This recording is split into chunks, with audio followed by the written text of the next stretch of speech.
Firman ke-10, iri hati. Jangan mengingini rumah sesamamu, jangan mengingini istrinya, hambanya laki-laki atau perempuan, lembunya atau keledainya, atau apapun. Firman terakhir berbicara tentang iri hati, atau dalam bahasa Ibrani disebut camat, yang artinya menginginkan sesuatu milik orang lain menjadi milik diri sendiri. Firman sebelumnya melarang manusia sebuah perbuatan yang nyata-nyata, tapi keunikan firman ke-10 adalah Allah melarang sesuatu yang bahkan belum nampak dari luar. Iri hati baru tampak dari luar ketika sudah berbuah menjadi pembunuhan, perzinahan, pencurian, atau berdusta. Artinya, Allah ingin agar kita bisa jauh dari dosa, bahkan sejak dosa itu masih dalam bentuk keinginan di dalam hati. Allah tahu jika kita bisa lepas dari dosa sesungguhnya sejak dari dalam hati dan pikiran. Kita bisa lepas dari segala perbudakan dosa. Dalam Alkitab, kata iri hati selalu berkaitan dengan dusta, pencurian, perzinahan, bahkan pembunuhan. Karena firman ke-10 adalah akar dari segala kejahatan yang lain. Ketika seseorang menginginkan sesuatu yang bukan miliknya, dia akan melakukan segala sesuatu supaya hal itu menjadi kenyataan. Dengan cara berdusta, mencuri, berzina, bahkan membunuh. Banyak orang jatuh dalam berbagai dosa karena tidak dapat menahan keinginannya sendiri.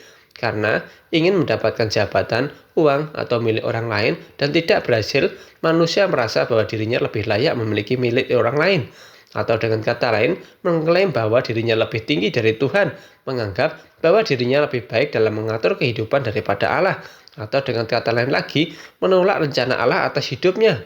Tidak mau menerima apa yang diberikan Allah pada dirinya sendiri, seperti perumpamaan orang yang menerima 1 talenta. Secara tidak langsung, dia menghujat Allah karena tidak mensyukuri pemberian Allah, tapi justru fokus pada hal yang bukan pada miliknya. Ketika hati kita tidak fokus pada apa yang kita miliki dan mensyukurinya, disitulah mulai muncul dosa iri hati dan dosa-dosa lainnya. Kisah Para Rasul 7 ayat 9 berkata, karena iri hati, bapak-bapak leluhur kita menjual Yusuf ke tanah Mesir, tetapi Allah menyertai dia. Ada banyak tokoh Alkitab yang melakukan dosa karena rasa iri hati. Karena iri persembahan Habil diterima dan dirinya tidak, Kain akhirnya jatuh dalam dosa pembunuhan. Karena iri hati terhadap semua yang diterima Yusuf, saudara-saudara Yusuf menjual Yusuf. Dosa iri hati berubah menjadi dusta dan pencurian. Karena iri hati selalu berusaha membunuh Daud. Dan karena iri hati juga, Daud membunuh orang lain dan mencuri istrinya. Karena iri hati, Esther harus menyelamatkan bangsanya dari percobaan pembunuhan seluruh bangsa Israel. Karena iri hati, Ananias dan Safira akhirnya berdusta dan mati. Bahkan karena iri hati, Tuhan Yesus harus disalibkan imam-imam kepala yang takut jabatannya diambil. Dan karena iri hati, para rasul dan para pengikut Kristus harus mati martir mempertahankan imannya. Pada akhirnya, iri hati adalah penyebab berbagai kejahatan. Yakobus 3 ayat 16-18 berkata, sebab di mana ada iri hati dan mementingkan diri sendiri, di situ ada kekacauan dan segala macam perbuatan jahat. Tetapi hikmat yang dari atas adalah pertama-tama murni, selanjutnya suka damai, lembut, penurut, penuh belas kasihan dan buah-buah yang baik, tidak memihak dan tidak munafik. Dan buah yang terdiri dari kebenaran ditaburkan dalam damai untuk mereka yang mengadakan damai. Tuhan Yesus jelas berkata untuk mengasihi sesama seperti mengasihi diri sendiri, atau mengasihi diri sendiri sama dengan mengasihi sesama.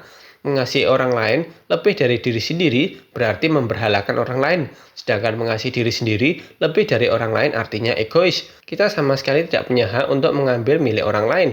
Iri hati tidak akan pernah selesai, karena iri hati membuat seseorang tidak pernah puas terhadap apa yang dimiliki, tidak puas dengan kehidupannya sendiri, dengan kata lain, tidak puas dengan rencana Allah.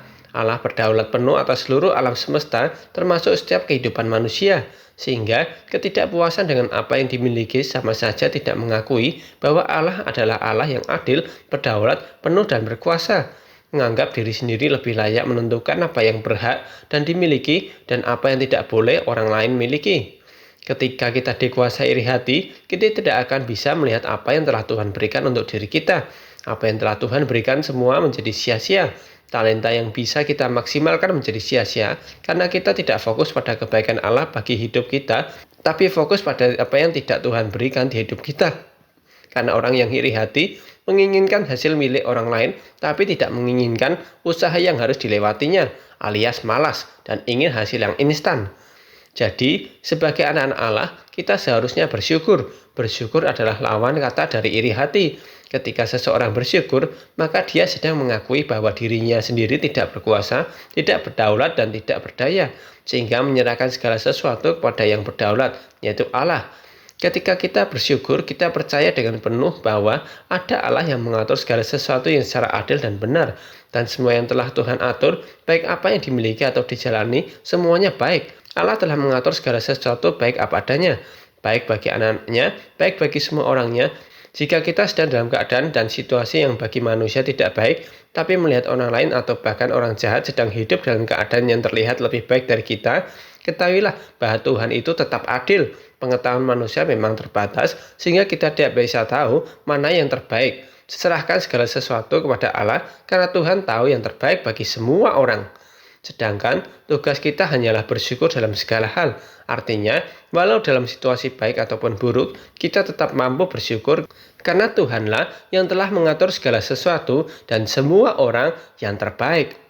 1 Tesalonika 5 ayat 18 berkata, ucapkanlah syukur dalam segala hal, sebab itulah yang dikehendaki Allah di dalam Kristus Yesus bagi kamu.